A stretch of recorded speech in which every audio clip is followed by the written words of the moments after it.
Yeah, let's make a video of my leg. My big, sexy leg. You left dog here all over here, didn't you?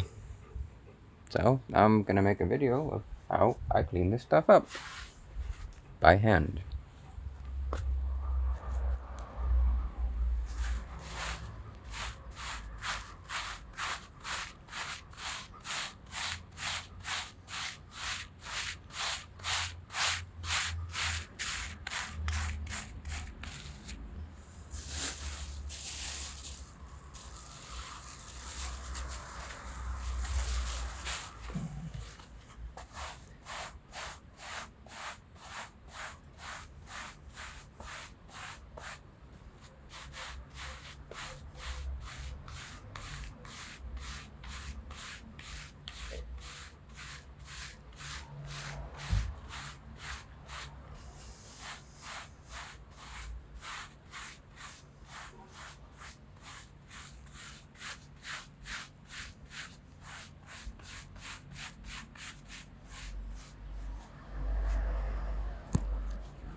See, he's helping.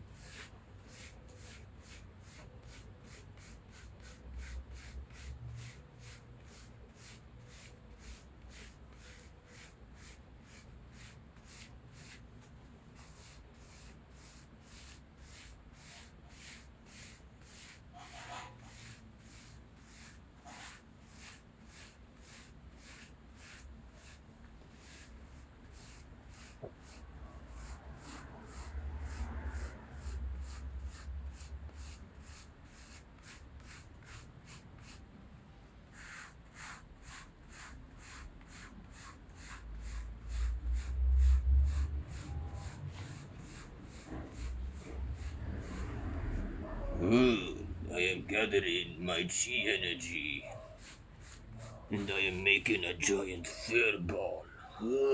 Ka, me, ha, me, ha. No, Elton, not the phone! Don't kill the phone! Bad dog. Oh my god. Wow. You are a real troublemaker today, aren't you?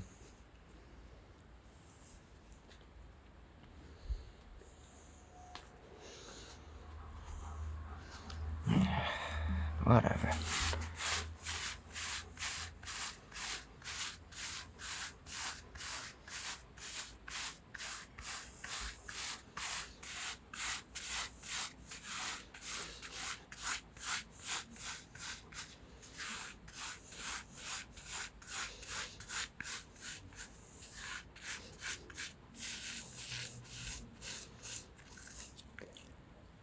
Whoa!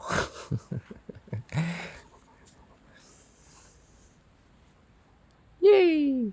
Time to do some lines.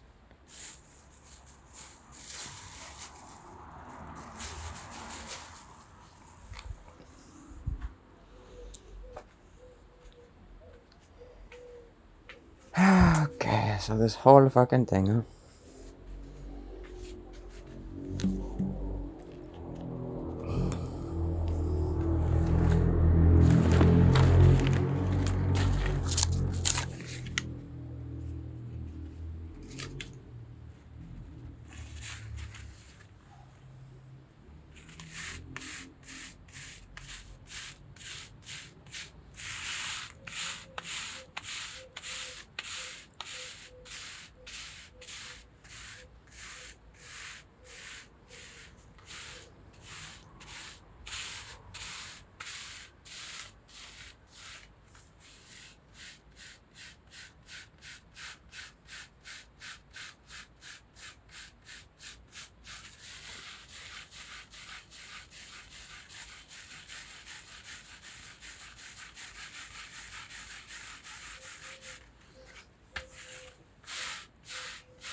I could probably get myself to talk about our today's sponsor, BetterHelp. If you feel like you need someone to talk to, you can log on now and talk to a trained specialist at www.betterhelp.com. They in no way are endorsing this video. I just figured, maybe if I say their name, they might send me some money. Betterhelp.com. Oh, that's not even facing me. Whatever. But if it comes to mental health, it's more of a choice. Ow, that was thingy. Cause you're talking about what's going on in your head. Obviously, your thoughts and stuff, your cognitive patterns, your thoughts, your decisions, your cognitive behavioral therapy advice from a not yet licensed professional in this domain is to cognitively set patterns in the brain that induce positivity. What the heck? Don't ask. Somebody owed me money, and I just took their teeth instead because they weren't making payments.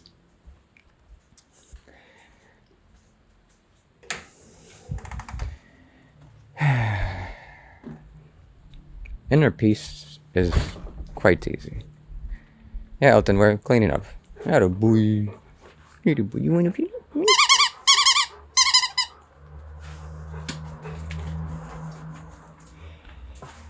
I think of the more powerful concepts for inner peace, the so-called let go and let God ideology, philosophy, whatever you want to call it. Are these even going to work? Is the best. Most psychological disorders are from people just losing control of their thoughts. I've lived in the Hawaii State Hospital for a few months. Few, I mean 5.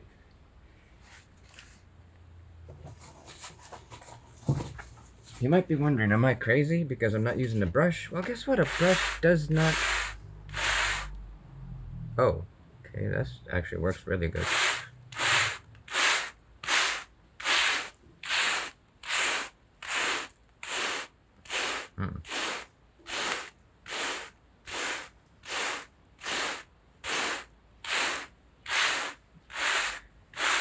Probably can't hear me over the brush. That's okay.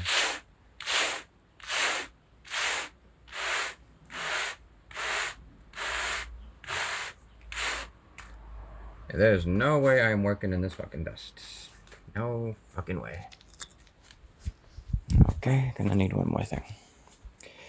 While living in the Hawaii State Hospital for 5 months, I was for evaluation because there was a lava emergency where people had to get evacuated, and I went to save people.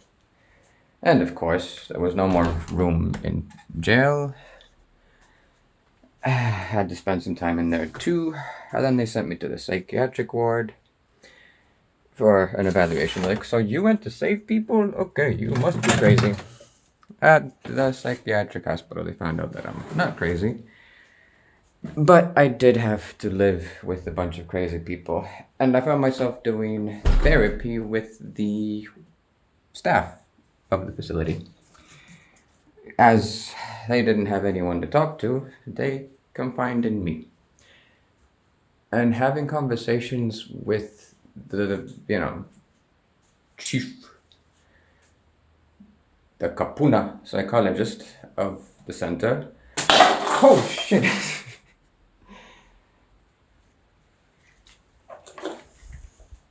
It was an interesting experience. They didn't give me any drugs, even though I asked for them. It's like, hey, this is fucking shit. Give me drugs. I'm like, no. And I couldn't get out of line and get drugs by, having like a panic attack, or just faking some schizophrenic stuff. And what did I learn there? Yes, living with people with crazy stuff. It's just patterns that these people built in their head that they couldn't stop. Like, sure, go ahead, obsess over your own thoughts. It's easier to obsess over something external. Obsess over a blade of grass. That's easy. We have no control over a blade of grass. If we obsess over this, all we do is sit and watch it grow. Giving it water or anything like that is not letting the blade of grass grow on its own. It is focusing on ourselves instead of focusing on the blade of grass. So, living externally is the key to better health. Living for a purpose. Living to honor the great spirit all around us.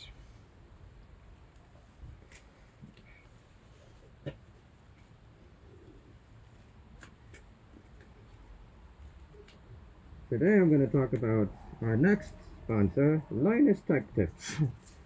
If you have problems with your computer,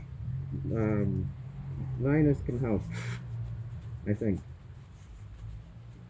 But seriously, check out Linus Tech Tips. He's got really cool computer videos. You probably can't hear me. It's okay.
Damn it. This is what I mean. With the brush, I still have to go over another time with my bare hands because it just doesn't get everything. I could be like listening to music right now, like some Dr. Alban, but making a video this time. And this one time at band camp, this kid, he brought a scorpion and he put it in his underwear. And it looked like he had a giant boner that was moving around, and everybody wanted to put their hand down his pants. He was like, "Don't do it, you're gonna get stung." So, nobody did.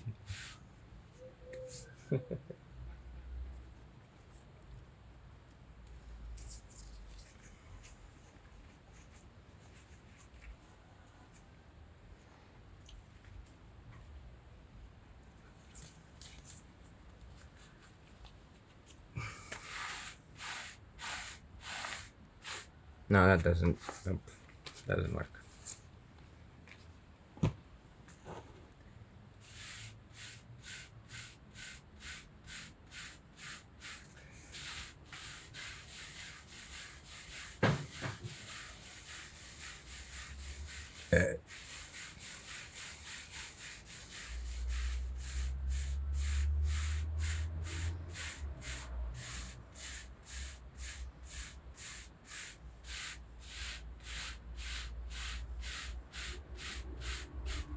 Drink what you can, drink what you're able. You drink with me, you'll be under the table.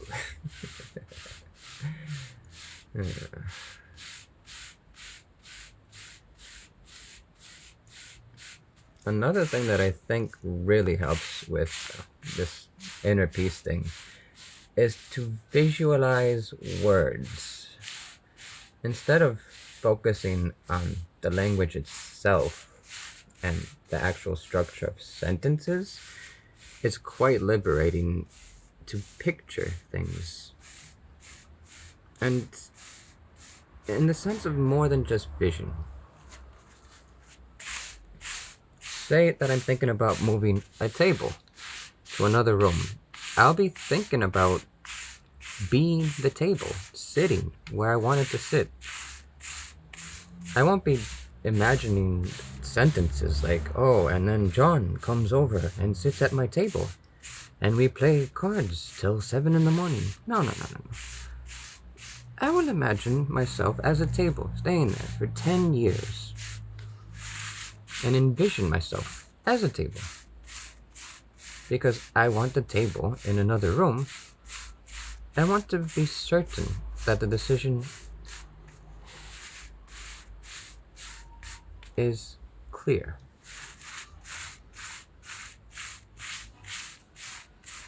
Since our conscious mind does make a model of the environment, it is how we are designed by the Great Spirit. Honestly, for me, it's the most respect to give to the Great Spirit is to acknowledge it, and that's it.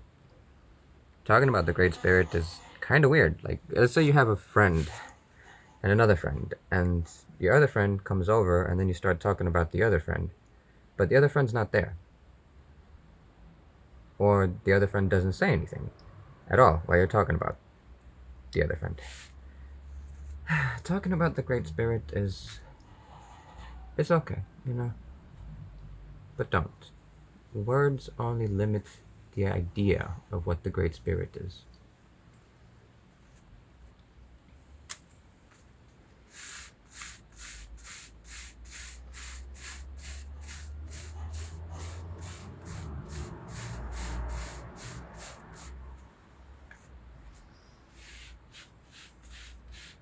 Millennials know what I'm talking about.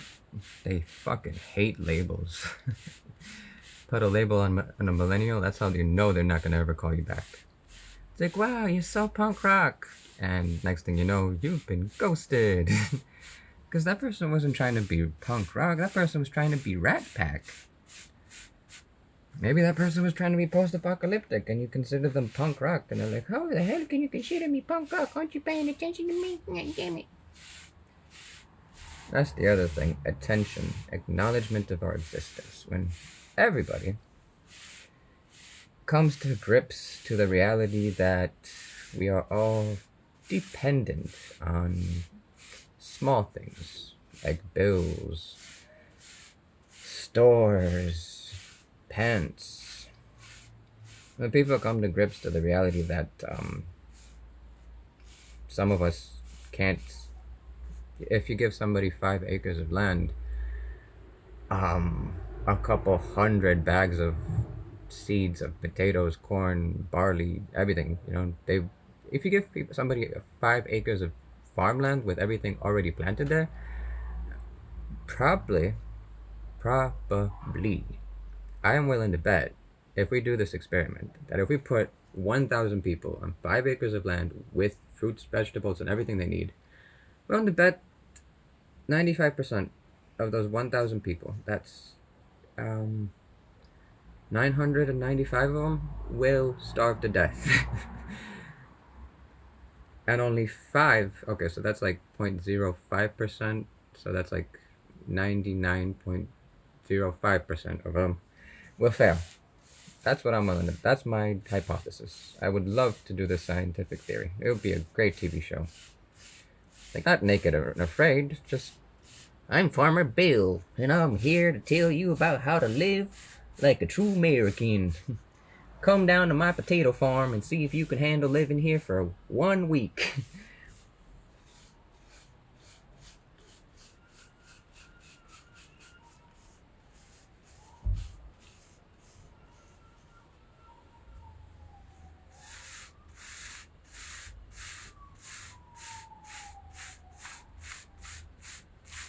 I'm formatted.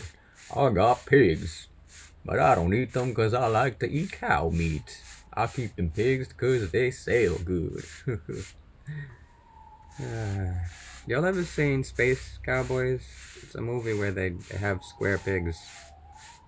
That was pretty cool. I was like, wow, these guys are forward thinking.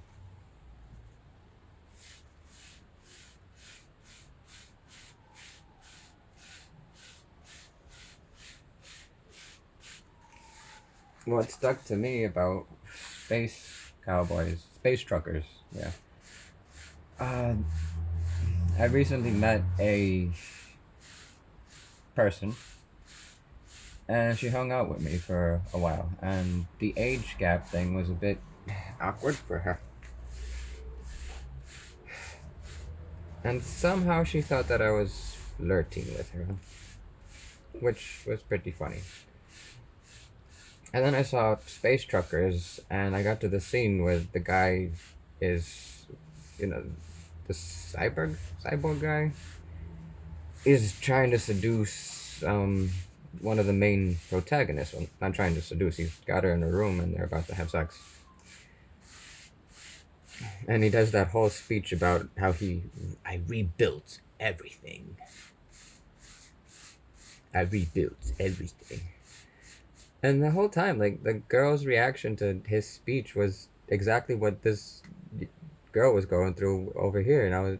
But my intention was just, have a new drinking buddy. It was not anything sexual. But she felt like, Ew.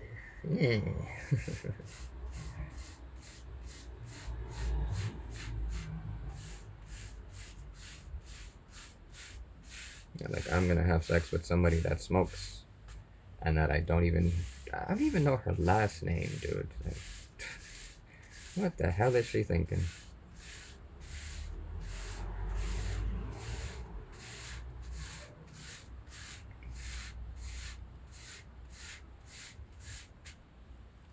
I would have sex with her if she cleans this whole thing up. I would do anything. Like, I would let her peg me if she cleans this whole thing up. I'd be like, oh, cool. Thanks for the help. I guess you can have my body any way you want. Any way you want it, that's the way you get it. Any way you want it,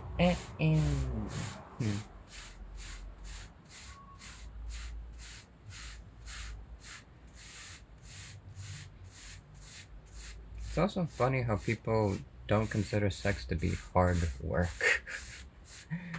Like, for real, sex is hard. Like, if it's more than 5 minutes, it's a fucking workout, dude. And whew, sometimes some of that, it gets fucking really intense. You fucking sweating down from your head down to your toes. Can't fucking breathe. It's not fun. I don't know why the hell you people think sex is fun.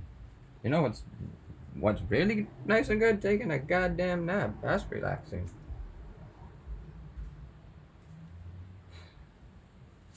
Here's how you have a sexual problem. If you put on a porno and you lay down to take a nap and you end up masturbating instead of taking a nap, you got a problem.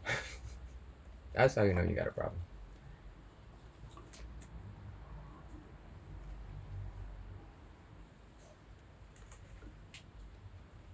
Put some barbecue ribs on the table, and if you end up jacking off instead of eating, you got a problem.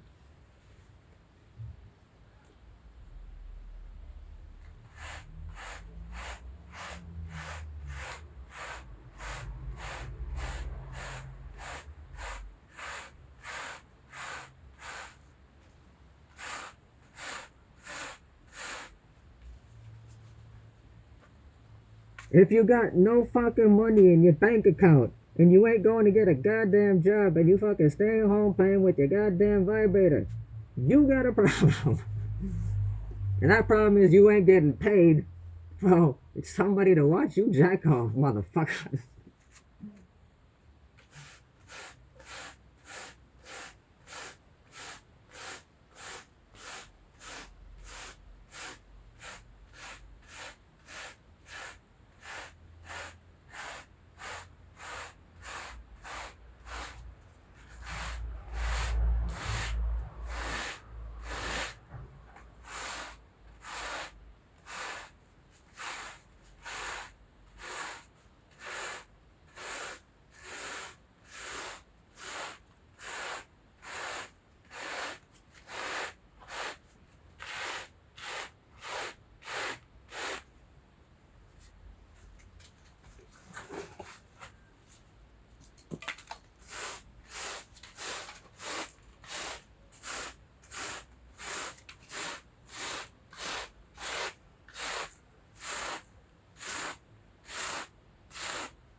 we're gonna just lay down.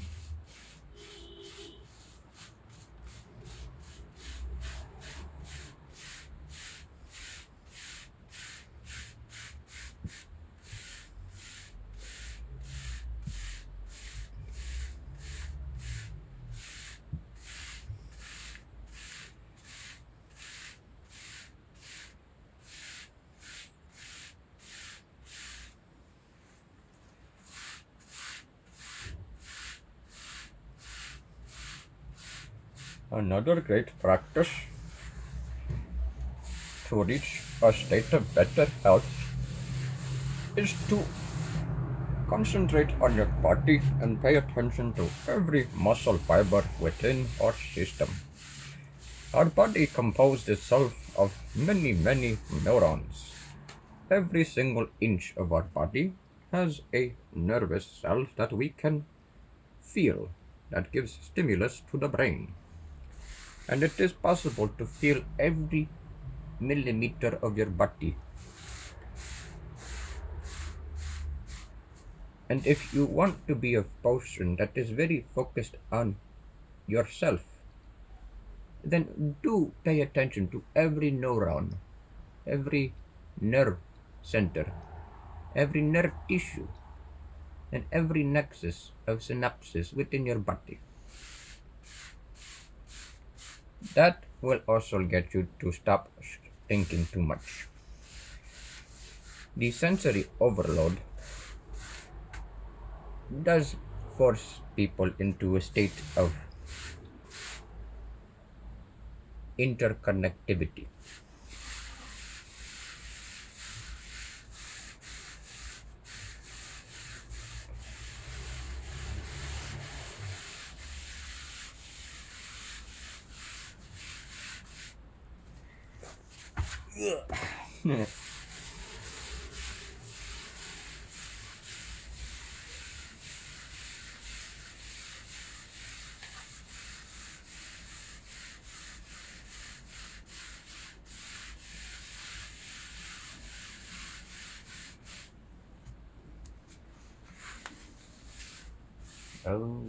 Row your boat gently down the stream. Merrily, merrily, merrily, merrily.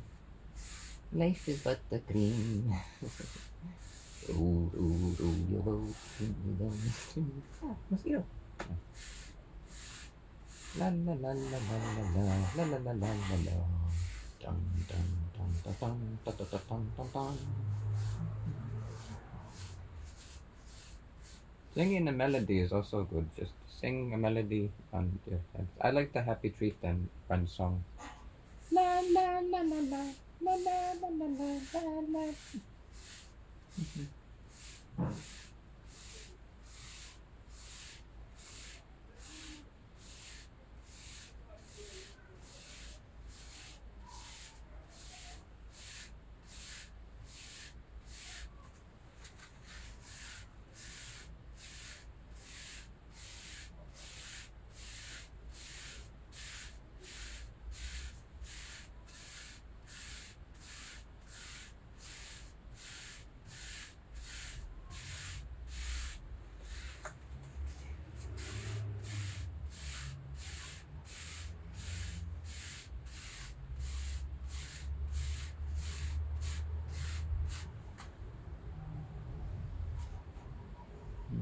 I should go that way.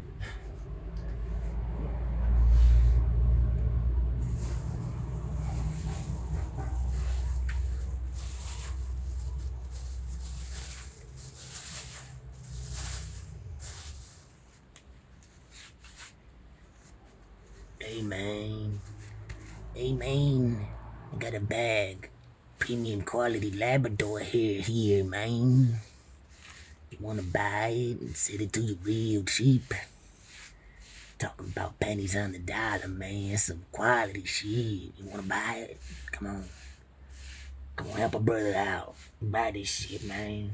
Look at that. Look how white and clean that is. It ain't cut with nothing, bro. You can use this Labrador hair. Stuff up your clothes to insulate, you know? Keep that cold out of your knickers. Come on, man. Give me $1. I'll give you the whole bag. Come on, man, just $1. Give me $1 and I'll give you the whole bag of Labrador hair. And I'll throw in some sand for free.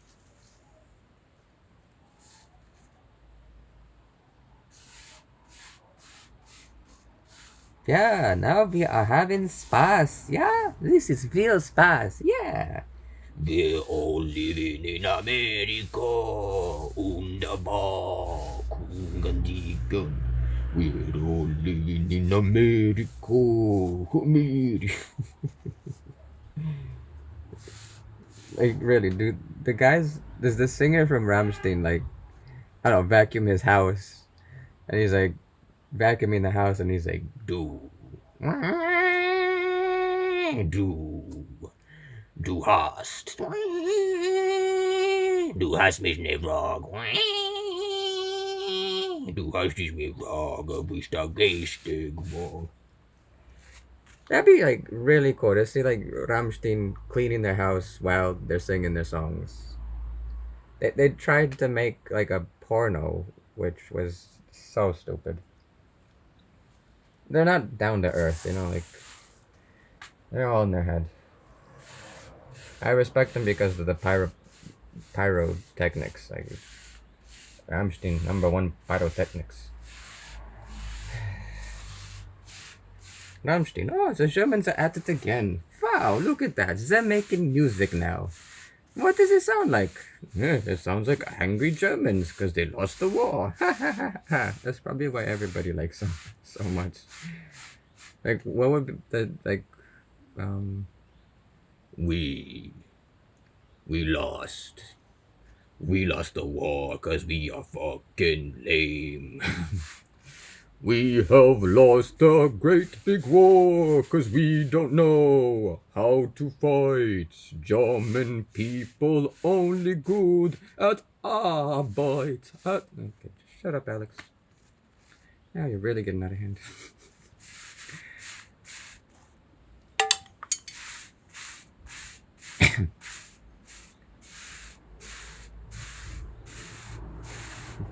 We are paying for our price. No. So we are living in America. We are paying for the crimes we've done when we were bad to the. Wow. Okay. So if I find some people to drink with, we will put together Rammstein covers, but they're sad Germans, and instead of we are living in America, we are all paying for the crimes we did when we were bad to the germs. We're all paying for the crimes we did. The crimes we did to the Jews. This is not a love song. We were fucking Nazi scum. Yeah. This is not the love song. We were fucking Nazi scum. Shall we talk about the beauty of the German Empire? Like, they were close to it. Instead of just prosecuting the Jews, they should have just prosecuted everybody. It's like, ha, you are lazy. You go to kindergarten. Just everybody has a fucking wanker. Just kill them. Why do they have to just focus on the Jews? There's plenty of wankers to go around. But no, it's the Jews. They're the chosen people.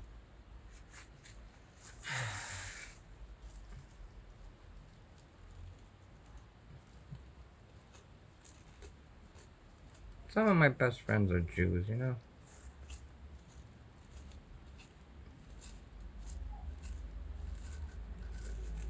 And I don't discriminate. Like, religion is a bad thing. Very bad.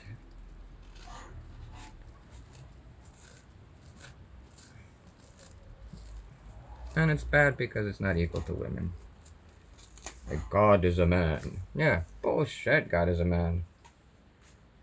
Like, let's look at things clearly. Okay, if God was a man, he would have a giant penis. And when he went to go take a shit, it would fall in the toilet bowl.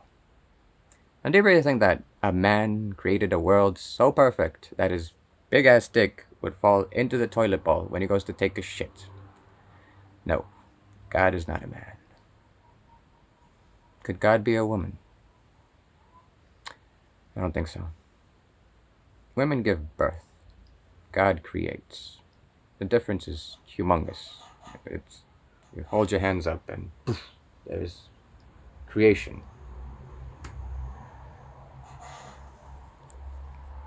Ah, good, still recording.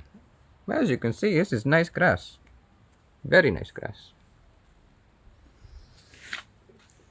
God would just blow and it would all clean. But I am not God. I am a mere man of God.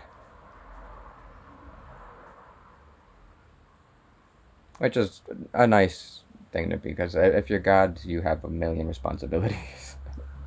Being a man of God is like, hey, I just do what the big fella tells me, you know? Like, I just work here. Being a man of Satan sucks, because Satan gets all the shit. And, everybody's against Satan, so don't work for that guy. Not good for business. Everybody loves God. Hallelujah. Praise Jesus. Oh, Hail Mary. Hail Mary, Joseph, and the holy angels that protect you youngins. Oh, the Spirit molds me. Spirit tells me what to do, who to be, and how to think. Howdy-ho.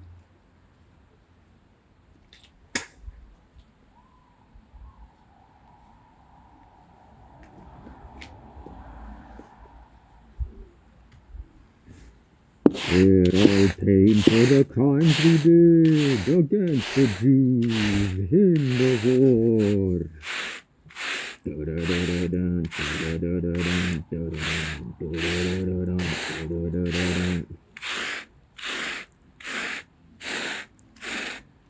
We didn't invent Coca-Cola.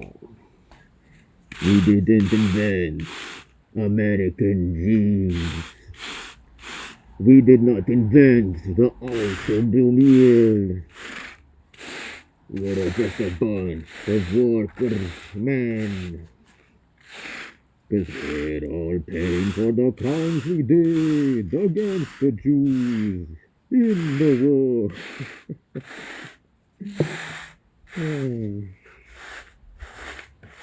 That would have been so much better. And the original is we're all living in America. It's wunderbar. Coca-Cola. Like, what the fuck, bro? That is envious shit right there. That is envy with a capital N. That's envious spend NVIDIA. NVIDIA. Today's sponsor.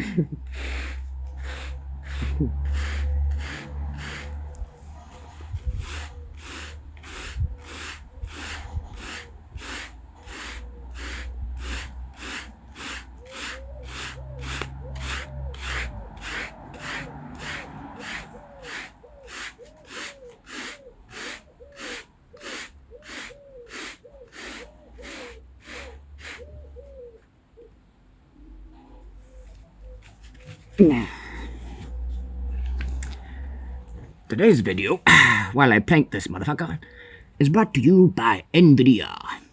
Now, with new NVIDIA Shield, or was it NVIDIA Go, you can do cloud gaming, play video games on ultra-high settings with just an annual subscription of $20 a month. NVIDIA, when you want to play video games, pop in an RX 450 at $5 million and put everything on ultra-high so you can play video games like a nerd. But yeah, NVIDIA is the bomb. Really do love what they do. Back to work. A soldier's job is never done.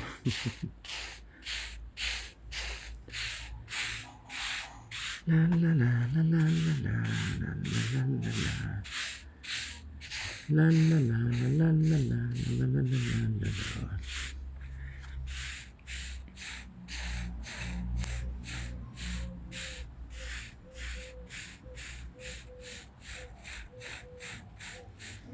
I should probably put this camera on the other end so that like all y'all can check out my big beautiful booty.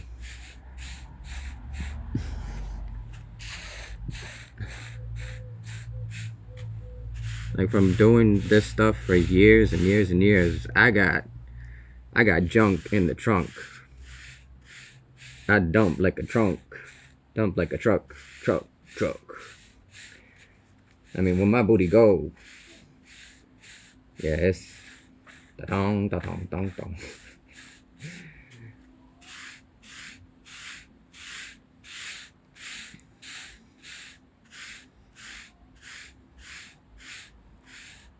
Who knows, maybe you'll get lucky and the camera's gonna catch an angle of this fine European booty. Eastern European volcanic bootylicious boy. I'm sorry, I don't know, that's just funny. You know, there's nothing sexy about all this dust in my butt crack, on my genitalia. I'm gonna have to clean up after this. Like, I got pubes, I don't shave, so I gotta get all this dog hair out of my hornet's nest. And I don't wear underwear, so yeah. Maybe I should put underwear for this. In this heat, sure.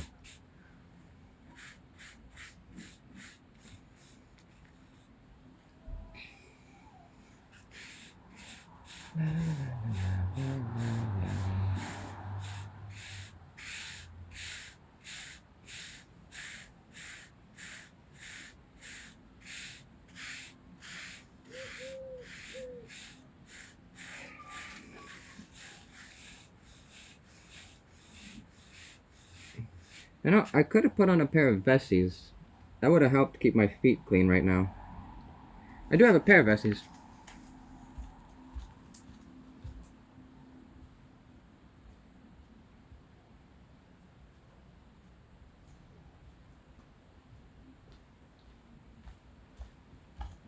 Yeah, check these out.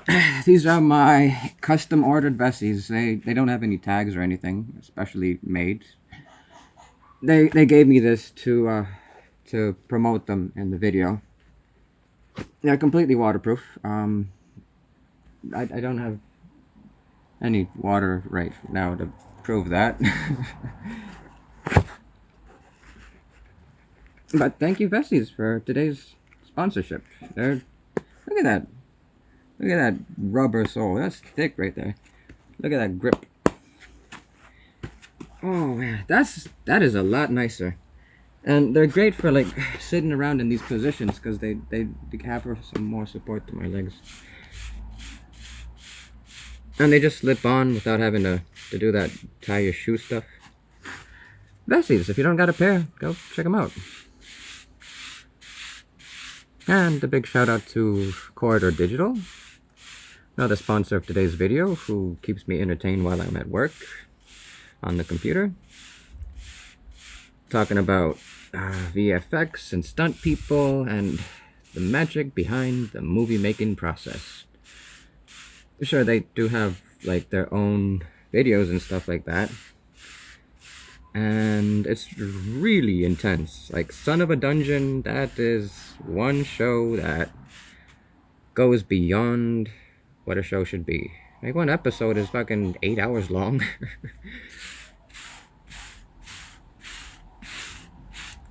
But yeah, Corridor Digital is the shit. They're just as good as everything great about or everything wrong with, you know, cinema sins and cinema wins.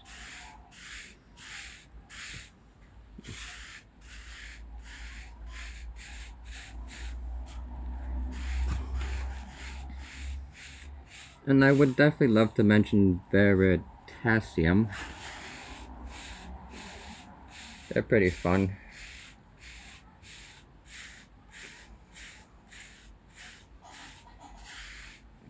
Veritasium like gathers all the information about scientific theories and condenses it into one really neat video.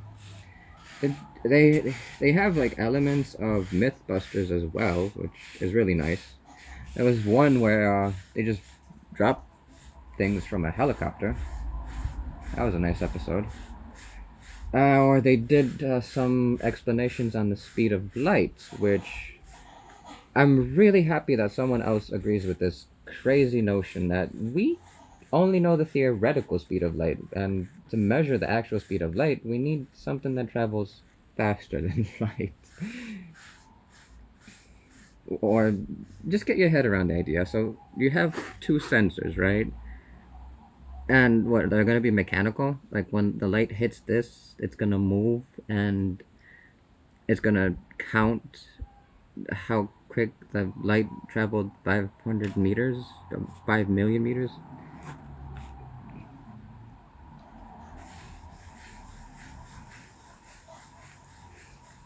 The best way to do it is with a laser on the moon and just bounce back a laser beam with varying frequencies. For example, at 400 and at 800, and bounce it 10,000 times and then calculate the difference between the return times of the laser from the moon and back. I mean, sure, we don't exactly have a precise measurement on how far the moon is, but that deficient of timing can provide general information on what the actual speed is.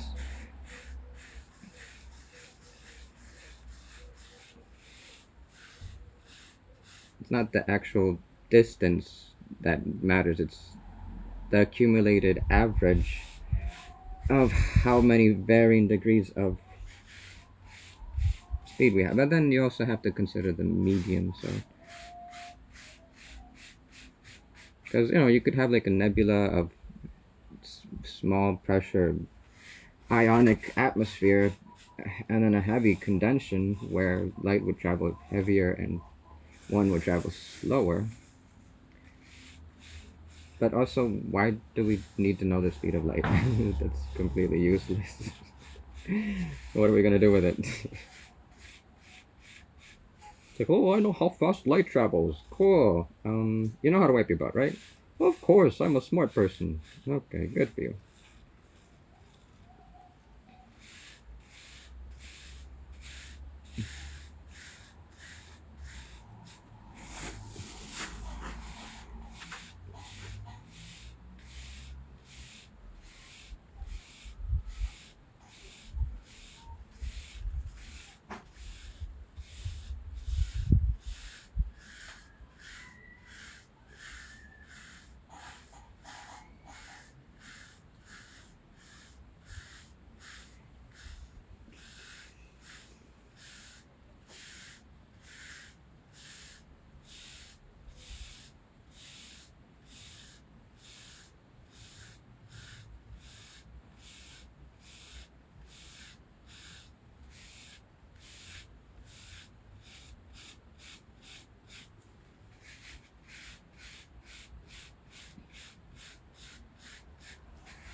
Yeah, that's it.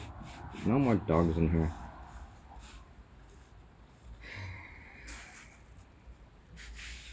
This is seriously just. I did this to myself. Like, oh, I'm gonna have the dog stay here because I love him so much. Yeah, sure. Do you really want to spend fucking hours of your life just picking up dog hair like a freaking moron? Or just don't let the dogs here. It is that easy, man. That easy.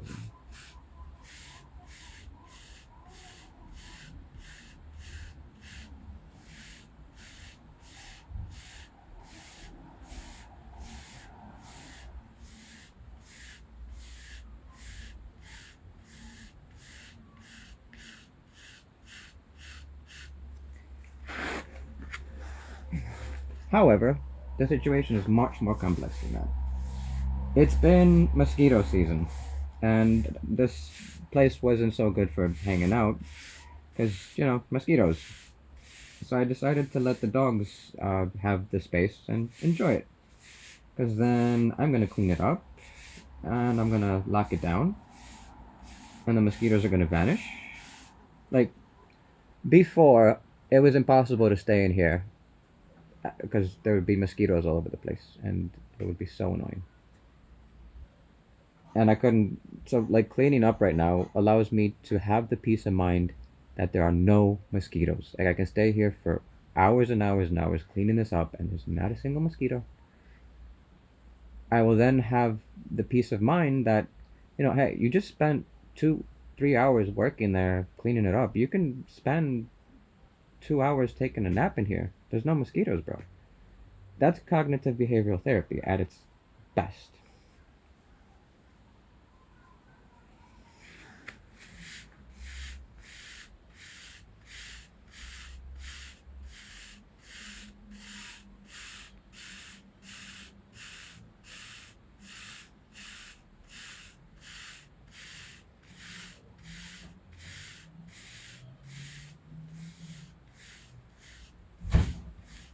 Doggy!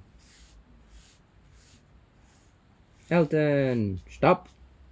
You shall not pass. You hairy motherfucker.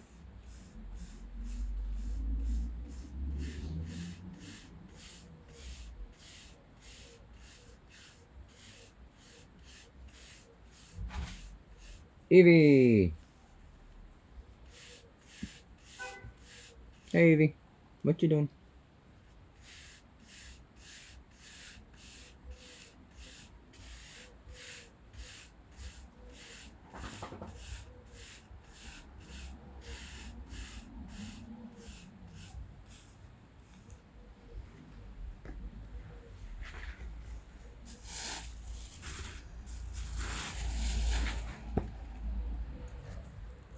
Still recording. How's it doing on battery life?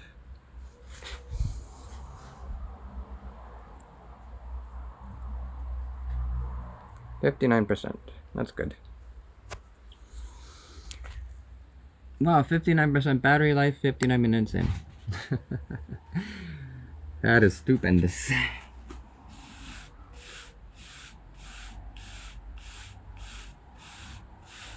And with that, I would like to talk today to you about today's sponsor, Swatch. If you want to keep track of time, get a Swatch. Oh boy. As you can notice, they don't like me. They didn't give me any watches.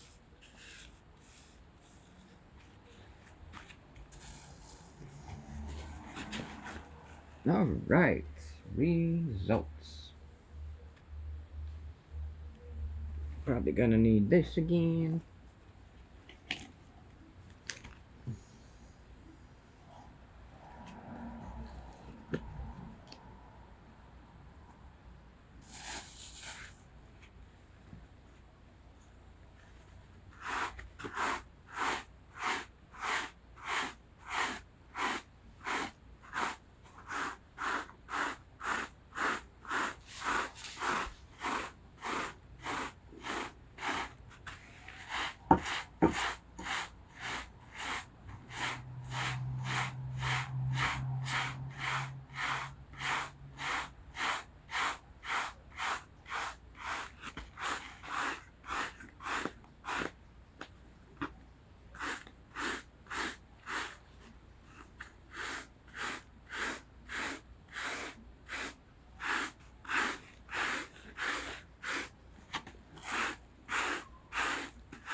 As a fellow gamer, I must confess, it's quite pathetic that I own a gas mask. And I can barely impersonate Psycho Mantis. Snake. I can read you. I don't even fucking know what he says in the game. And how stupid can you be? So, like, you love Metal Gear Solid. You spent... I'm talking to myself right now. I'm talking to myself as if I'm... Okay, let's try again. Alex, what is the matter with you? You love I don't love Metal Gear Solid. 5 sucks. The Phantom Pain is literally the worst Metal Gear Solid game that they ever made. That is why I'm not going to quote Psycho Mantis. Never liked the character anyway. I don't know why. Something just didn't vibe with me. 1, 2, 3, 4, 5, 6, 7, 8, 9, 10, 11. This is boring. No, nothing. Don't. 18, 19. Oh, look at that. 30 fucking push-ups. How many more should I do? Should I go for 100? No, because it's hot out.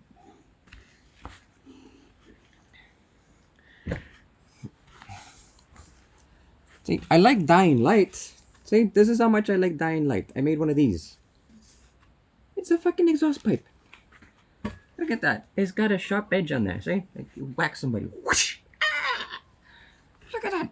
Flat as a... You can pop nails with this thing. But Metal Gear Solid... No. They were running on a gimmick anyway.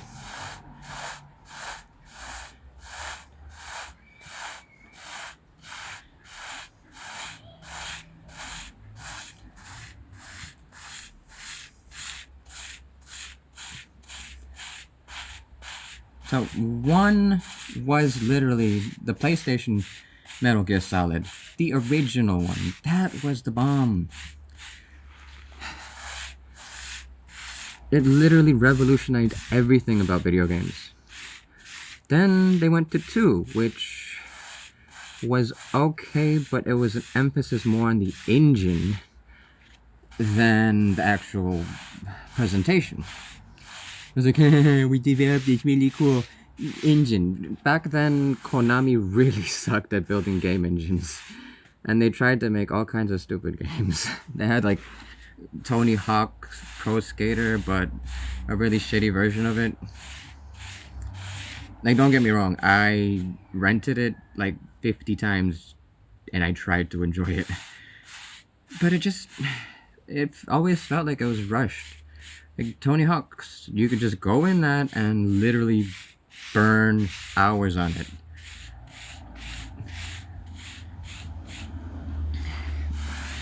The thing about the Konami game was that it forced you to move on.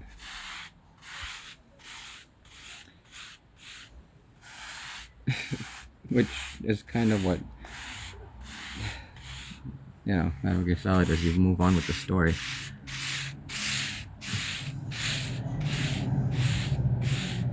So 2 was okay. What saved it was the story.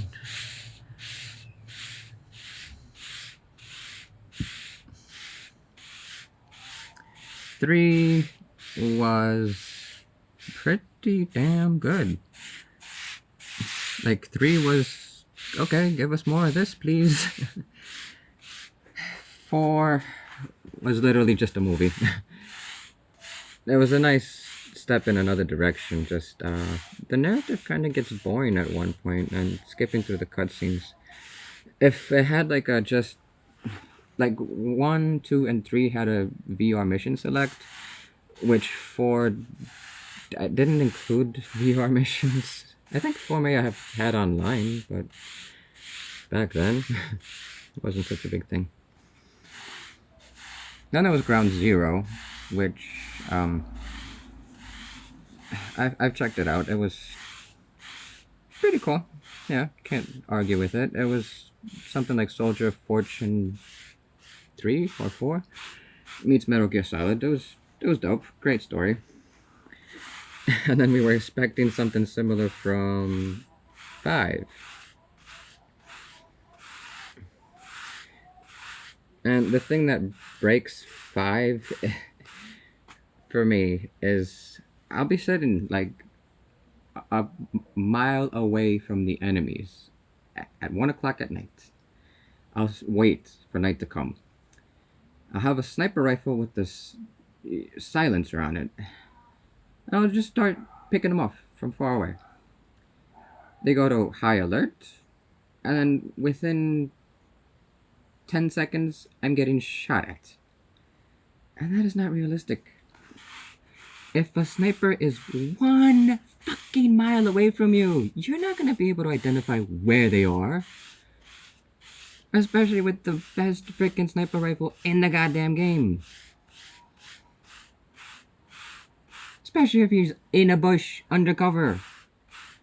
So that just ruined it for me. Like, I was playing the game with the trainer on, infinite health, infinite ammo, infinite suppressors, infinite development. Really trying to enjoy the game. Just go in there and have fun. The driving mechanics are shit. I like that the cars have inertia, but they go, but, nah, doesn't work. And then the other thing was the music in the game. Like, oh my god, shittiest music ever.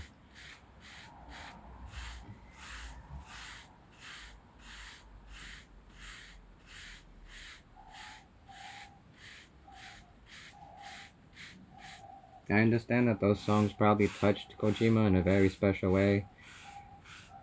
But why does he have to force it on us? The other games had original...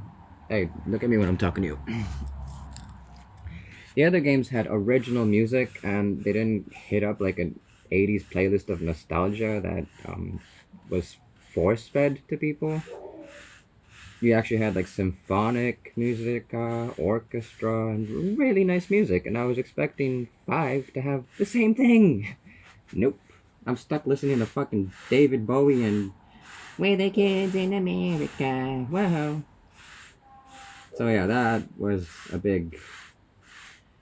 And they didn't make it easy to just put your own music in there. Like, just go to settings and like have a spot that says, hey, create your own playlist, and just drop your own music in there.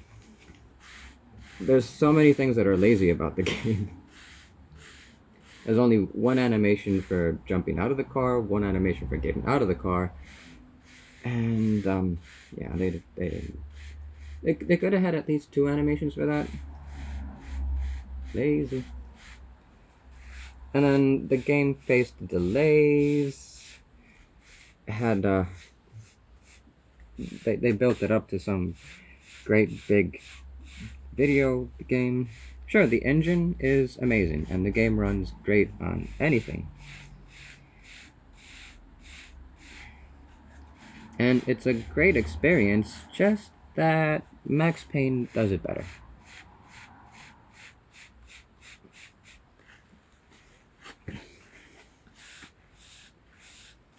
And if you can play Metal Gear Solid 5 on your computer, then you can definitely play Grand Theft Auto 5 or Grand Theft Auto 4, which is, in my opinion, way better.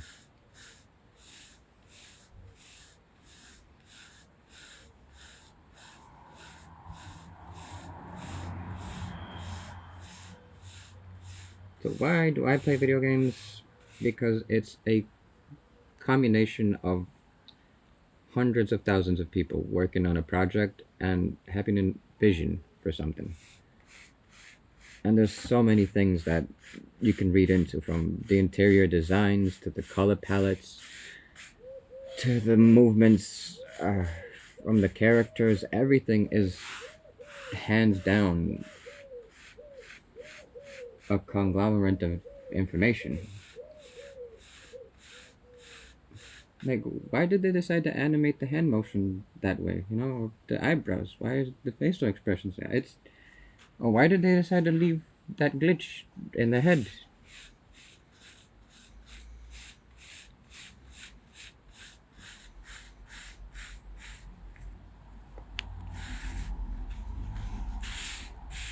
You there. You're finally awake.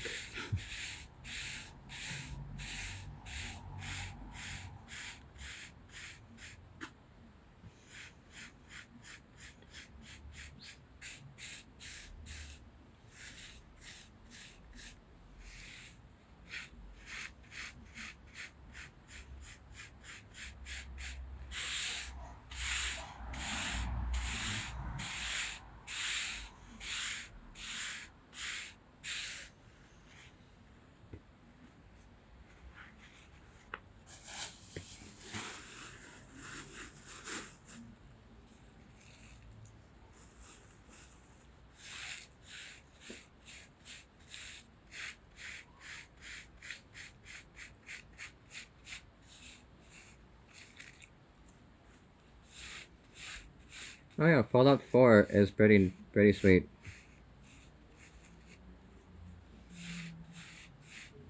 I've spent probably 100 hours in the game. And then I found out that ammo has absolutely no weight. And I played the game conserving my inventory and keeping my weight low, and I didn't know that I can carry as much ammo as I wanted. And I got pretty far in the game.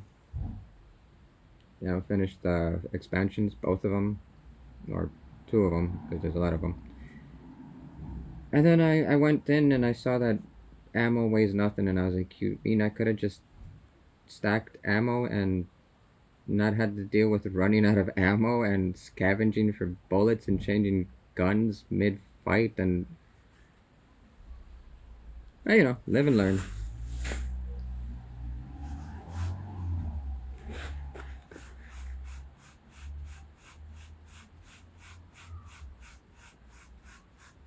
Would be a cool mod, like ammo actually has weight.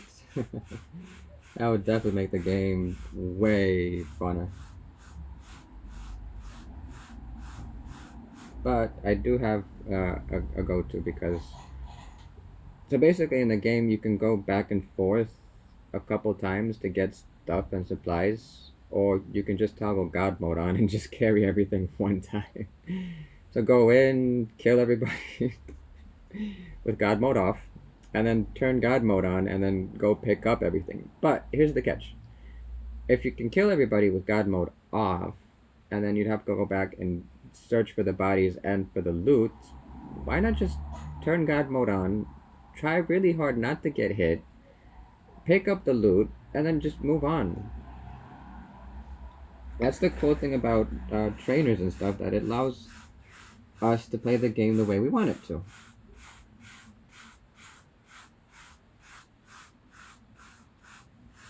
Like, sure, I might have infinite grenades, but I'm gonna say to myself, I am only allowed to use 3 grenades.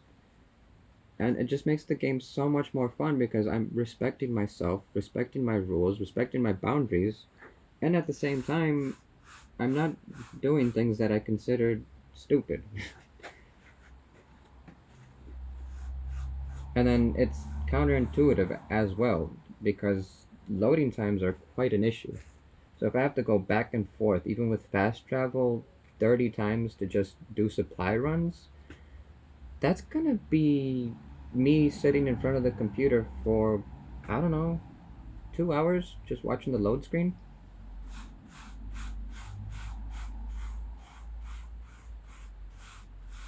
And the whole point of engaging in the game is to do stuff.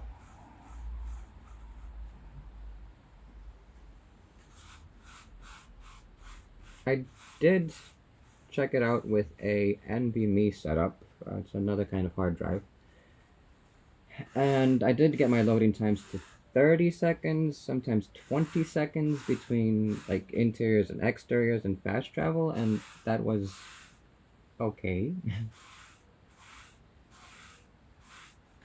But at one point, there's another thing that happens, and because of the fast traveling and all that stuff, you get stuck in one time frame. So it's always night, it's always day, and you never, like, I literally played for 4 hours and it was always nighttime because I kept fast traveling and stuff.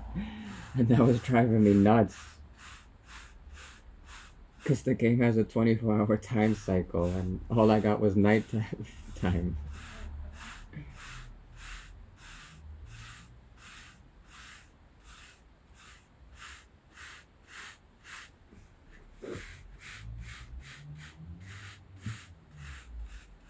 And it is possible to create a buffer zone between, like, if you're walking out of a door, there could be an area that loads materials to, like, it doesn't have to load everything at one time, but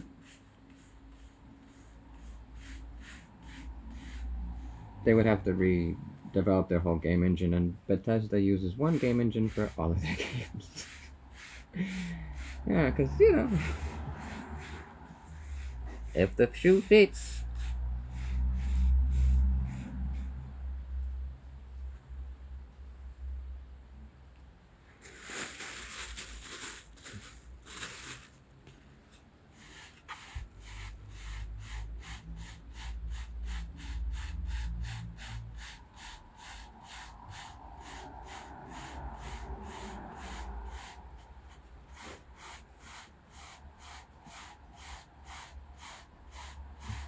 What I love the most about Fallout 4 is the voice acting.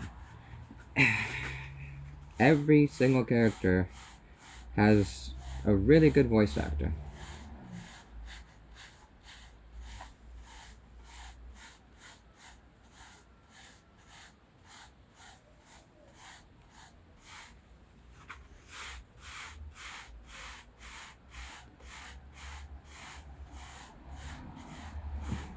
The graphics are fun. It's kind of like The Sims. It's weird to have games that try to simulate reality. It's weird. I mean, it's like watching a Netflix show now. The graphics are so good that it's literally like watching an animation. And I love that. That's where we wanted to be back in '97.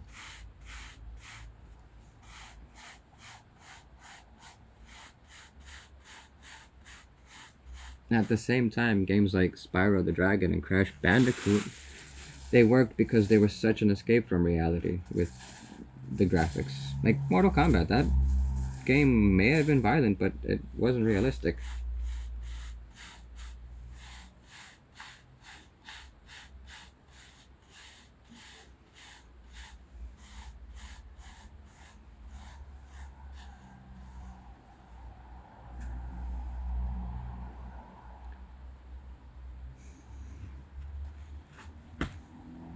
Still going? Still going.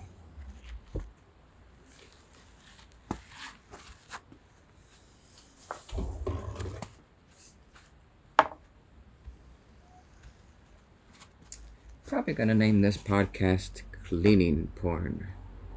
A podcast. That sounds like a good name.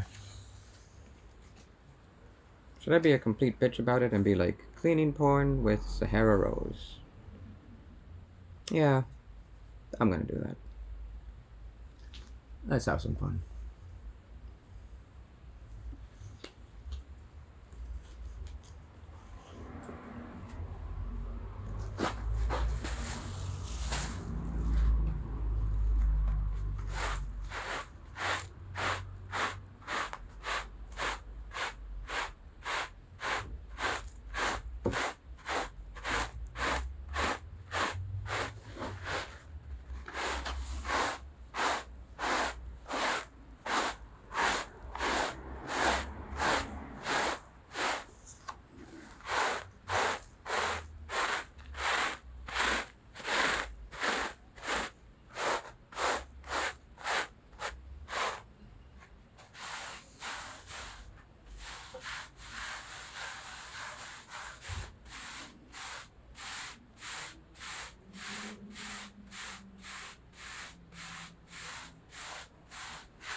So let me talk about this interesting Persian lady. She goes by the name of Sahara Rose. pen name. And I was in a period where I was going through a celibacy. I think it was like a 3-year celibacy. Like no jacking off, no relationships, nothing. And I had this realization, epiphany, if you will, that I need to have a woman's perspective. Once a month, I need to listen to one woman talk. Because I was also avoiding women, like not having drinks with them. I was exclusively hanging out with guys. I had a really rough relationship, and I just was very upset with women, I guess. And somehow, I found this young YouTuber who was doing this yoga, Ayurveda, spirituality, and higher self stuff. And the thing that really, really sold me was this idea of the Goddess Temple. And I thought they really existed.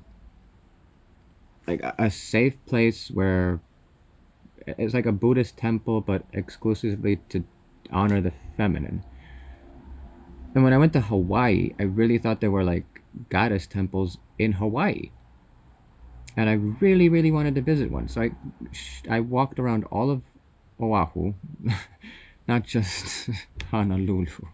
I walked around the whole island twice, looking for a goddess temple, and there wasn't one. But Sahara Rose talked about it for about 3 years, and I really was like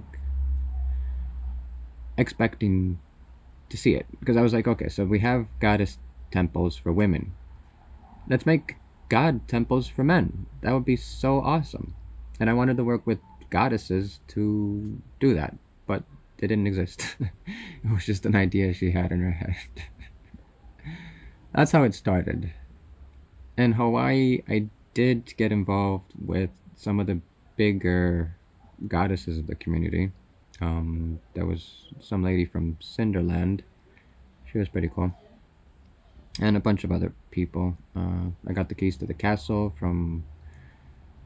Not Leilani. From... Punahele? From the Black Sands. Kalepana. From Kalepana. And I was pretty well off. Like I could just walk into any of those big resorts and just hang out. I was friends with everybody. So it was working out really, really, really great. And that's how I met Sahara Rose, and why I listened to her podcast. Now, flash forward 10 years, she got divorced, and I'm kind of upset that happened, because it was a beautiful thing to see, like this young couple just living the perfect life. And yeah, it just didn't work out. He was a fuckboy. And in hindsight, it's actually kind of funny. Because you have these like fresh millennials, and they're like, oh my god, we're making so much money. We're fucking doing yoga together. You're a DJ. I'm a health coach. Wow, it's the perfect. And it's like, did you guys ever get the chance to know each other and know yourselves first? And how can you jump into a relationship at fucking 20 years old? At 20 years old, most people don't even know how many testicles they have. Some guys, even at 50, they still walk around like they got 3 balls.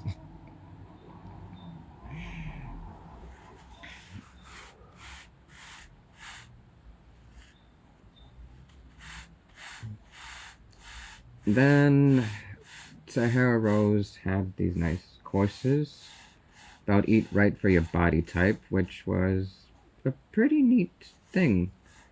Just, I don't understand, she's Persian from what we call now Iran. And she just suckles on the culture of the Kush people. And tried to suckle a bit on the teeth of the old Comet people as well. and has discovered words like kundalini and I would say Ayurveda again, but I said that already. Tantra and Dharma. And she makes an emphasis that these words have to be pronounced properly. And I like her a Persian spirit of doing things properly. Like if you're like since so many people in America are getting into yoga, but it's like they're getting into Zen Buddhism and then just removing the Buddhism and they're just Zen and it's you get the idea.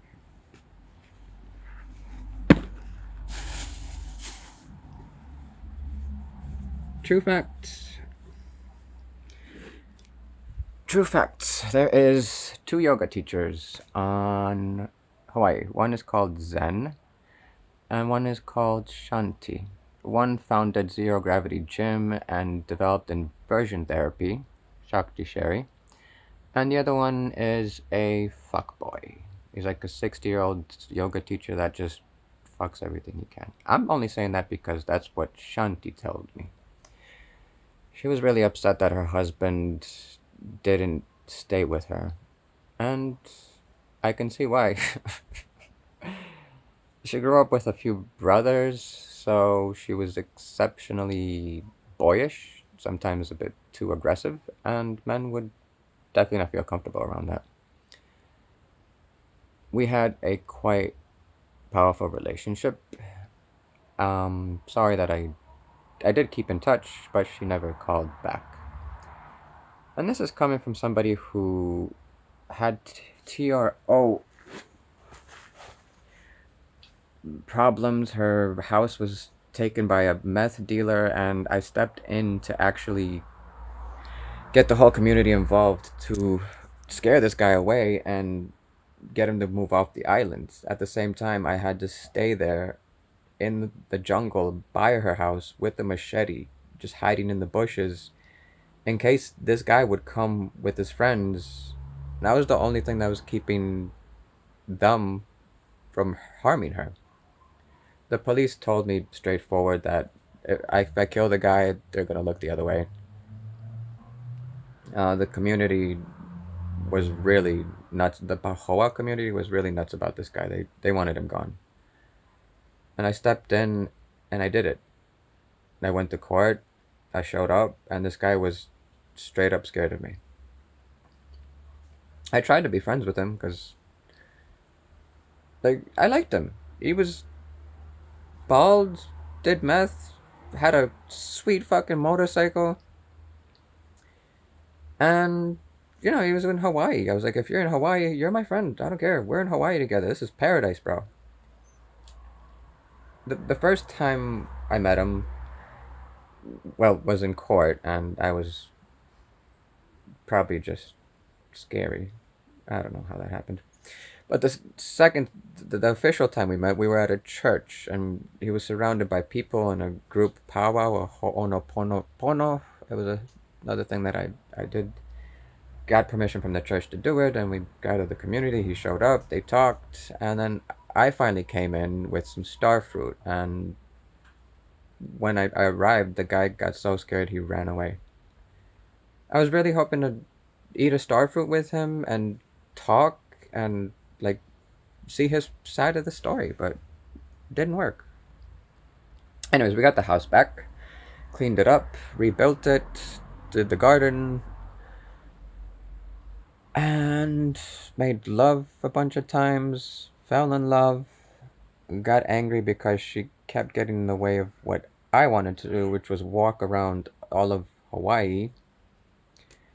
And I finally left because I got a job doing property management somewhere else. But the thing was that it was closer in the direction that I was walking. So I went to that house, got it together, cleaned up the garden, and as I was getting ready to walk through the lava park, National Lava Park, whatever you guys call it, to walk across that, the eruption happened. And I could not bear the thought that someone would get evacuated, everyone would get evacuated, and somebody would be left behind. I couldn't live with that. probably because of the weed. Pacololo. So I went in and I searched for survivors. I found them. They were kind of fucked up in the head and they tried to frame me for stealing stuff. Eventually, one of them died, and in court, the whole thing got thrown out of court because there was no more witnesses. The only thing I said in federal court was that I went to make an offer to Pele, a peace offering to Pele. And that obviously was enough to set me free. While incarcerated in jail in Hawaii, they did try to beat me up. I had 14 stitches in my face. My lip was ripped in half. My forehead was busted, but I still kicked their ass. It's just like, the Joker said, Never go for the head. You disorient them, they don't feel any more pain. You want to start with their hands. and they did try. No, the first hits were in my head, and they busted my head open. It was the guards. It wasn't the inmates. Then they went for my ribs, and then I pushed them out of the door. One of them grabbed my foot, and I just kicked him in the face. Then I got up and I was like, "Yeah, what you want? You want more of this? Fuck you, man. Fuck you. Fucking keep the peace." And I was bleeding out my head. My lip was all busted, and it was fun. Yeah, back to work. Yeah, Sahara Rose, she's pretty amazing.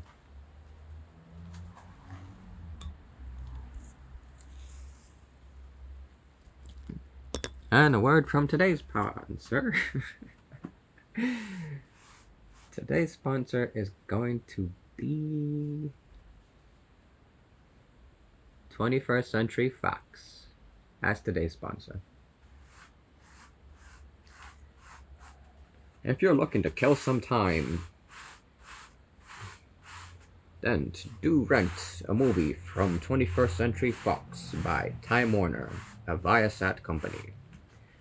They have such titles as Forrest Dumb, Dumb and Dumber, Alien, Alien 2, Alien vs. Predator, Leprechaun. Good Burger isn't by 21st Century Fox, but it's still a good movie.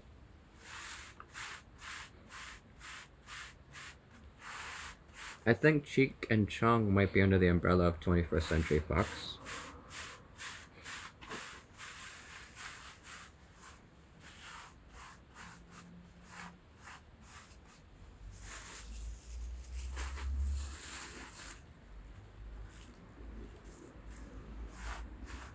But yeah, Hollywood, it's like there's a few people that make really good movies, and then there's a whole bunch of other faggots that are like, we make movies too, we're from Hollywood. It's like, no, you guys don't make movies.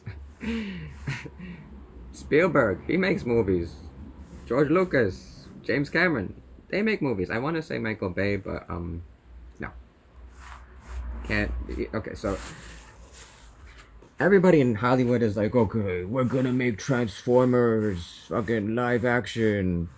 And all the directors are like, oh my god, if I can make this movie, I'm gonna be like the greatest director of all time. And they all are trying so hard to get it. And just Michael Bay ends up getting it, and they didn't have any fun with it. They just made it too serious.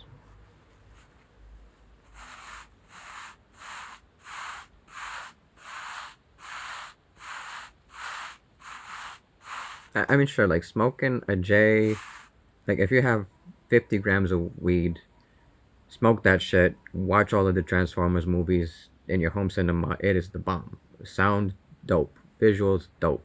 Story, pretty funny. Pretty fun. And then the characters are great characters. The transformation sequences, a little bit too much black.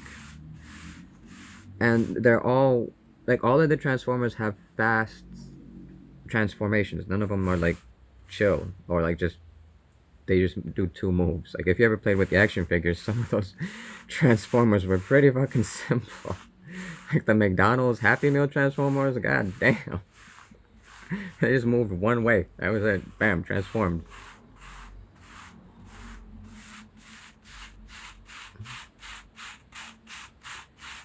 The Wahlberg one is great because it's Wahlberg, and for me, everything he does is funny because it's like discount John Cena. Which, if you've never seen Ricky Stenicki, is probably the best movie ever made.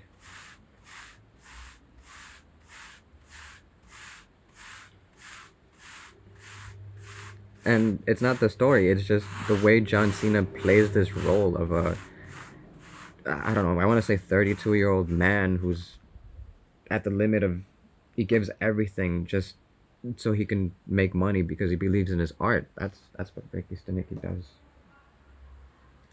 That's what John Cena does. And he just, no holds bars, he just gets it. Okay, this does not belong here, and neither does this.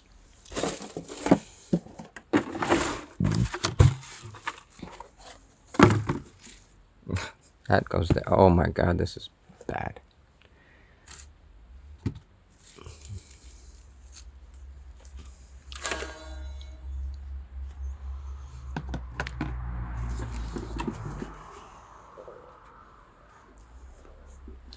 Hairball.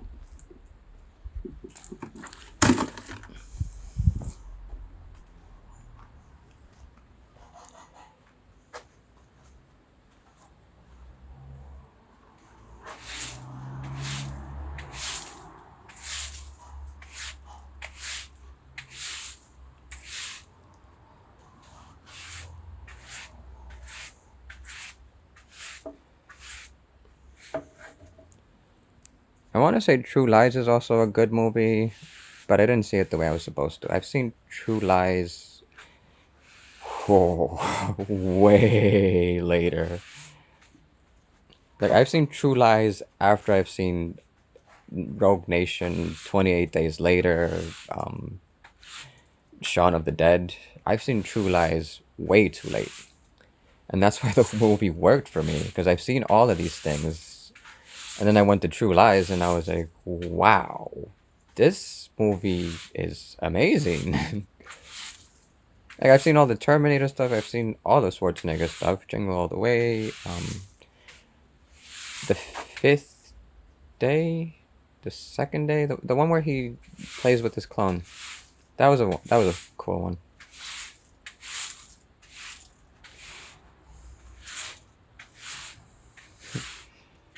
Yeah, I'm Arnold Schwarzenegger. Ooh.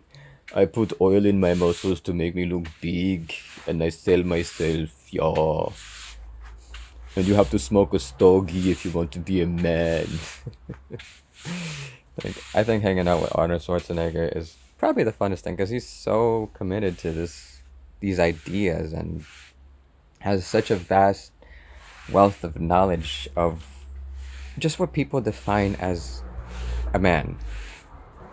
And he's been around so many people, and the thing is, he remembers all of the people that he interacted with, all of the gym owners, all of the people that pushed product. I'm not talking about drugs, I'm talking about like protein shakes, magazines, fitness videos. He was dead center in all of that, and he was just paving his way to success by human resource management. Like, bottom line, that's what he was doing. He was a great promoter, but he was promoting himself. And a bunch of other people. That was like Chole Temple, I think. I don't know. Alright, where am I going now? What am I doing? I'm that part? Okay, so brush, swipe. Let's start with the couch, I guess.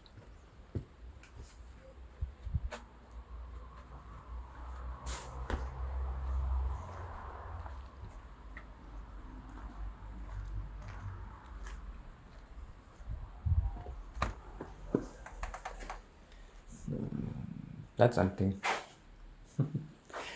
Yeah, no. What you doing, yeah?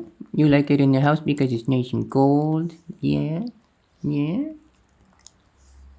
Oh, you're a good doggy. Good job.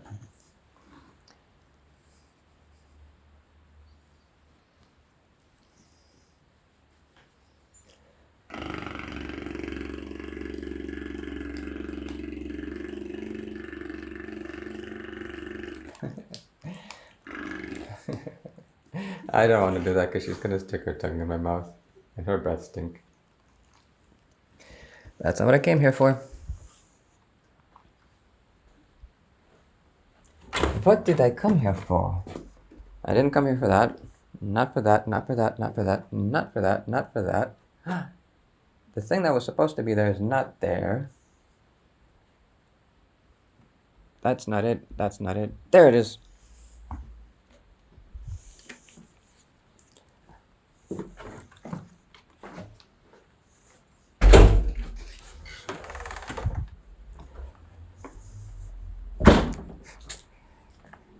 Hey, look. I'm gonna grow a big tomato. Namaste, go big tomato.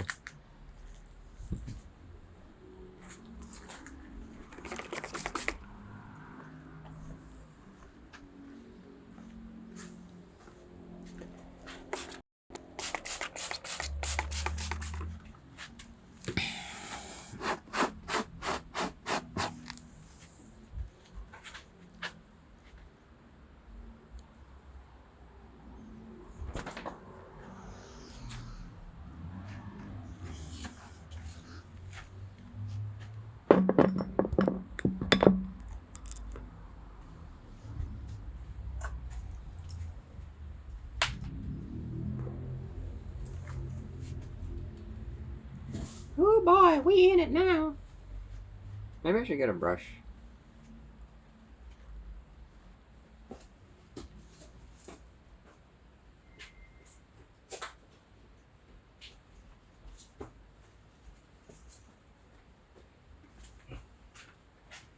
Cool. Maybe I should move the table, because I'm gonna get dust on the table, ain't I?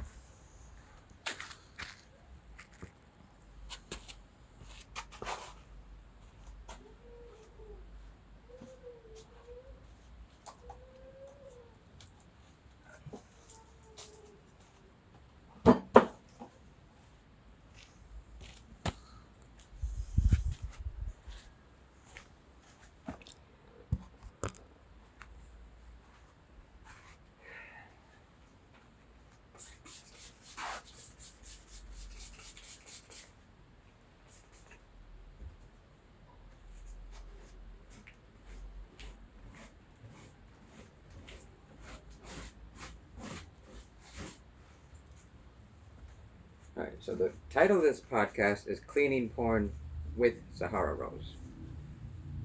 So, for this to be porn, I gotta get naked. Oh yeah. Oh yeah.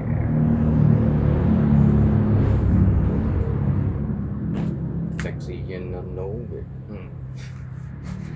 I dance even when I'm alone, so shut up.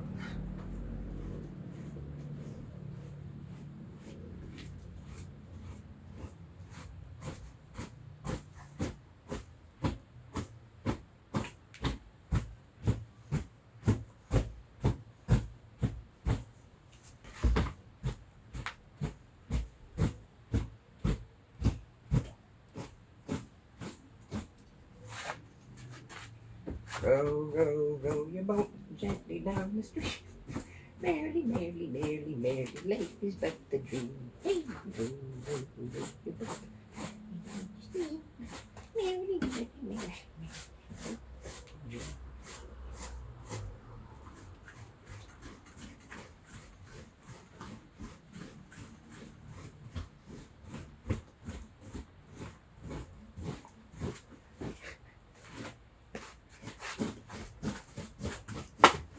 Oopsies.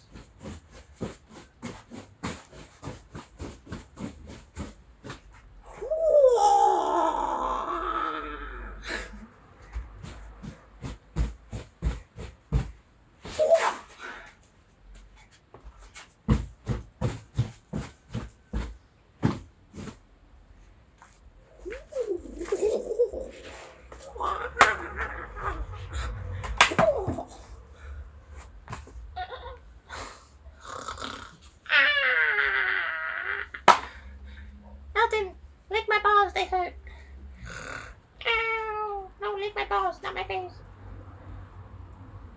What are you doing? Hey! I just go. Go. Go. Good.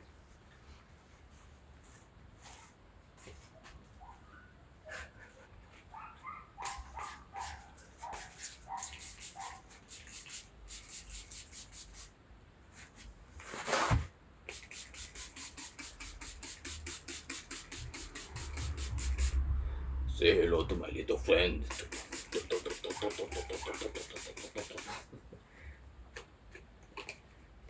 Freeze.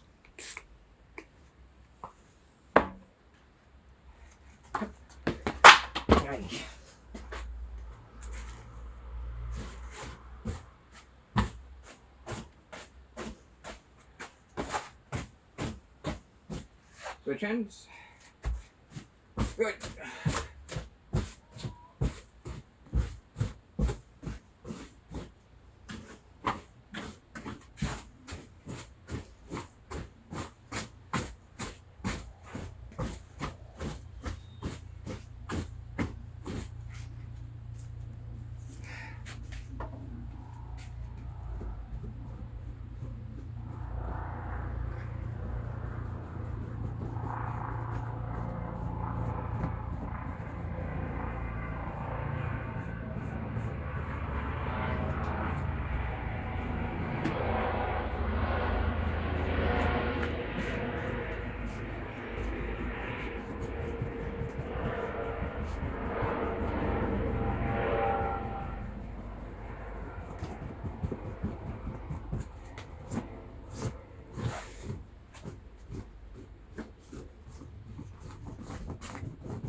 Good enough.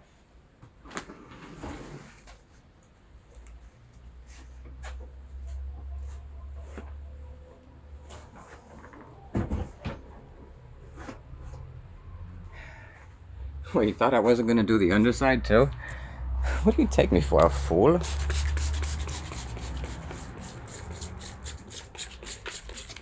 Oh, look at that spider web.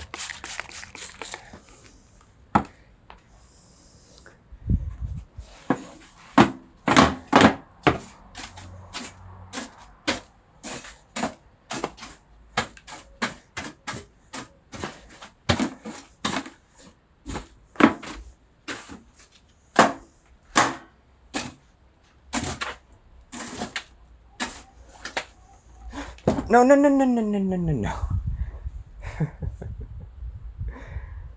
See? Vessy's. They the shit, man.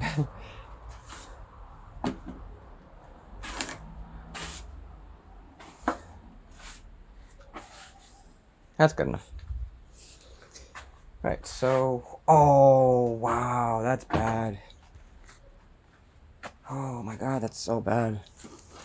See, some women, they get dildos the size of fucking tennis rackets.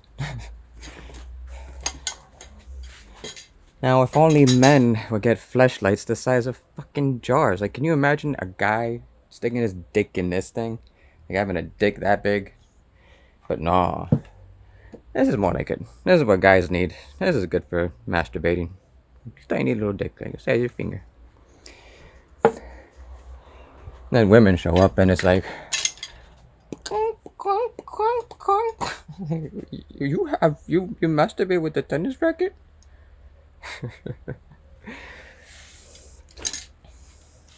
Some women, they go more natural. They fucking rocks in their assholes. Some men do it too, but I'm not an expert, or do I have any knowledge on this stuff? I just I heard somebody, I think her name is Mirta. She's a gamer. She mentioned how some women, they have started to have sex with octopus because there's tentacle-shaped vibrators and stuff. So the women are like, well, I like the vibrator, so I'm gonna go get the real thing. And they go to the beach, they grab an octopus, and they rape it.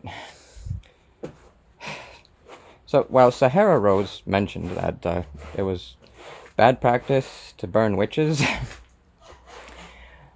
I have evidence to disagree. Why would you take an octopus and stick its tentacle in your vagina? That's wrong. And whoever does that, her and her entire family, if it's a guy that does this, him and his entire family should be burnt on a cross. And most importantly, on a cross. That's unholy. That is fucked up. It's like, why were there witch hunts? Because these people did unholy things. It wasn't innocent people.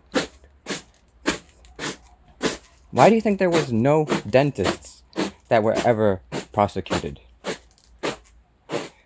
Or some gynecologists? There was people that were generally fucked up. And there was no salvation for them. Like, you got, fucking chickens growing everywhere. And you got some dude going around fucking chickens in the 1400s. You tell him nicely, stop fucking chickens. You put him in a dungeon. You tell him, stop fucking chickens. You keep him uneaten. Then what do? You go to his wife and you say, yo, what the fuck is wrong with you? Your husband is going around fucking all our chickens. Both of you are gonna get put on a fucking cross and burned. We're sick and tired of you fucking our chickens. It's been going on for 20 years. Fuck you and your entire family. Where else do you have relatives? We're gonna fucking burn them too. We don't want this shit ever to happen again. Flash forward a few hundred years, and it's gotten worse. It's like the chicken fuckers wanted to get revenge on the people who prosecuted them. And don't even get me started on pedophiles. Like, what could be worse than a pedophile? 2 pedophiles. What could be worse than 2 pedophiles? A whole country of pedophiles. That is what Romania is. Where do I live? Pedophile heaven. What do the police say about it? The police just say, hey, don't they have fucking parents? Don't the parents say anything? Because the police can't do anything unless the parents say something. So you'll have 12, 14-year-old girls who get hunted down by 30-year-old men. And it's really pathetic. It's why I prefer not to have any friends. I tell people about it all the time. Like, whenever I just meet random people, I say, hey, we have a lot of pedophiles here, and you guys suck for not doing anything about it. Like, I'll be sitting in line just buying some groceries, and hey, what about those pedophiles? You got a neighbor who's a pedophile? Yeah? You're a piece of shit. I don't have any pedophiles as my neighbors. If I did, I would kill them. So, yeah. Moving on.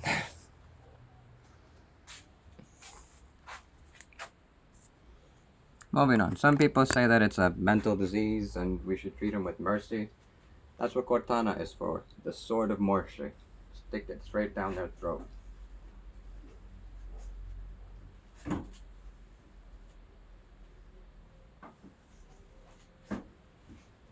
And with the latest predicament with Steam getting shut down for having portrayed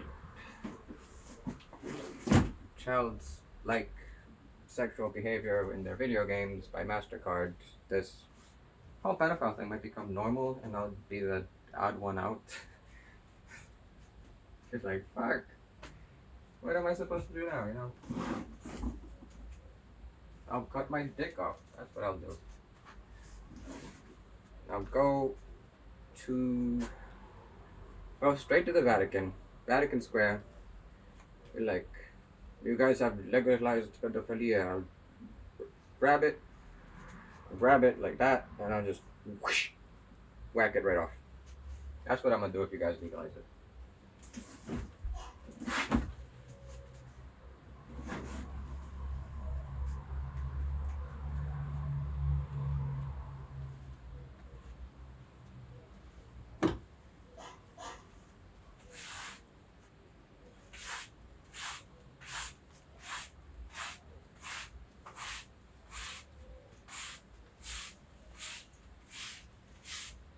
At the same time, I've had to be a father to a 4-year-old daughter, and there were times when she reached for me and grabbed my dick, and I laughed so hard. I was like, oh my god. That was so funny.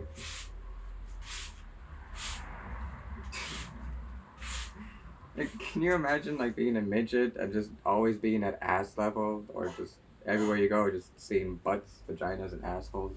That's what it's like to be a kid. That's why I never liked grown-ups. Get your stinky ass out of my face, goddammit. Fucking reached to get daddy's hand and you get a handful of cock. Fucking sucks being a kid, man.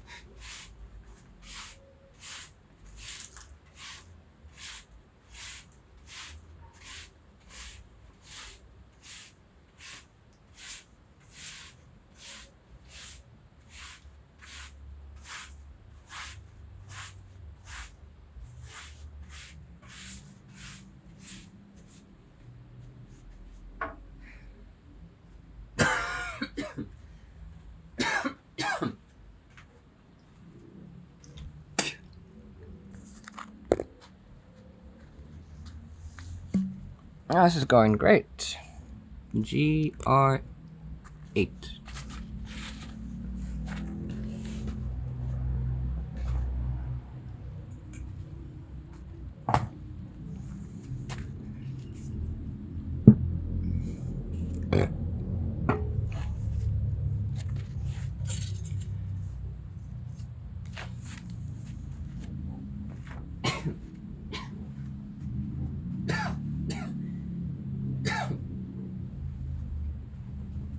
I'm gonna put this back on because it gets dusty in this motherfucker.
See what I mean? It's so easy to slip in and out of a pair of Vessies. I do have this one thought that I definitely gotta get off my chest. People on YouTube do have the wrong business model. Because it's one thing to endorse a product and be paid for it, and it's another thing to believe in a community of people and actually bring them up. Like, I bring up Corridor Digital, I bring up Sahara Roze, not because they pay me to do it, but because I want people to know about them. I'm happy to share these things that I know with other people. Happy to share these people that I know with other people. So the whole... There's a mosquito. The whole thing about getting views and ad revenue and stuff like that, that's pretty fucking diabolical. It's like, oh, look at me, I'm interesting. No, people are really bored and they'll listen to anything.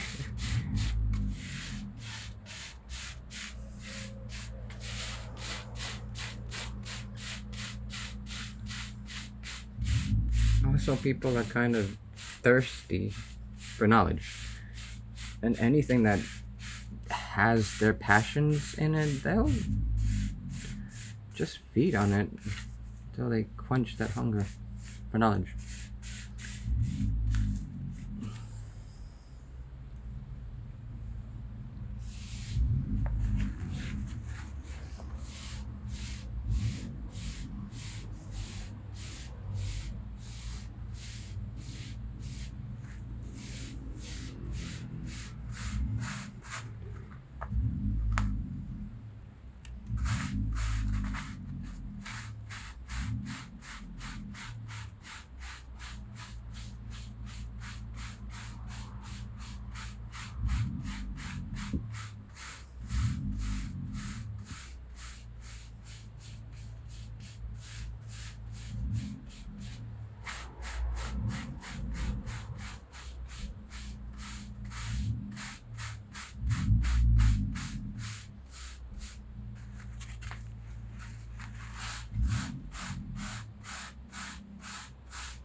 Boy, you look good, want you back that damn You want me big papa, want you back that damn Boy, you look good, want you back that damn Call me big papa when you back that damn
That'd be pretty cool if I could just Chuck Norris this stuff clean. And just clean up. That'd be awesome.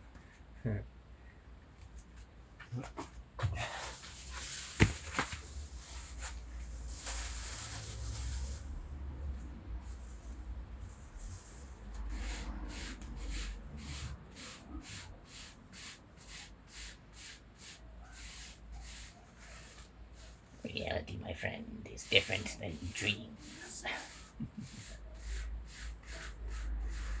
You may dream that you can punch the dust and hair out of this, but in reality you will only compress it. And lodge it further into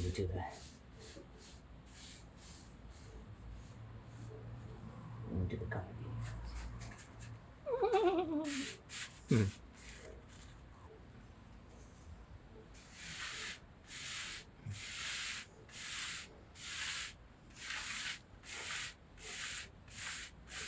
Dude, why don't you just need a vacuum cleaner? Vacuum cleaners don't get dog hair out of this shit. I tried. With a few vacuum cleaners. About 5 vacuum cleaners. I'm not about to try 20 different vacuum cleaners to find the perfect one. If 5 didn't work, pretty sure that doesn't work.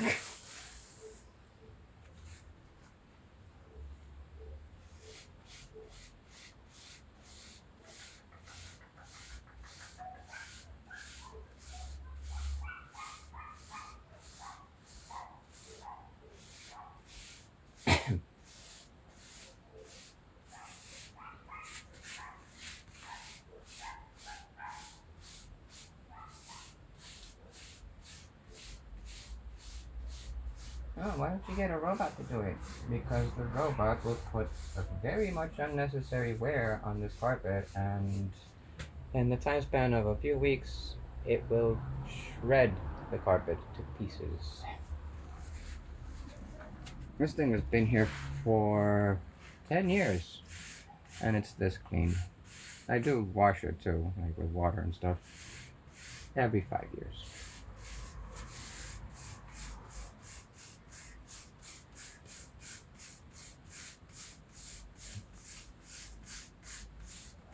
Kind of think about it, maybe I should give it a wash too. That wouldn't be too bad. But then it takes a long time to dry, so yeah, not a good idea.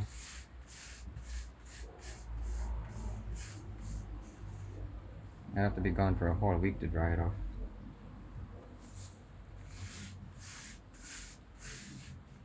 Okay, we got mosquitoes. Time to dress up.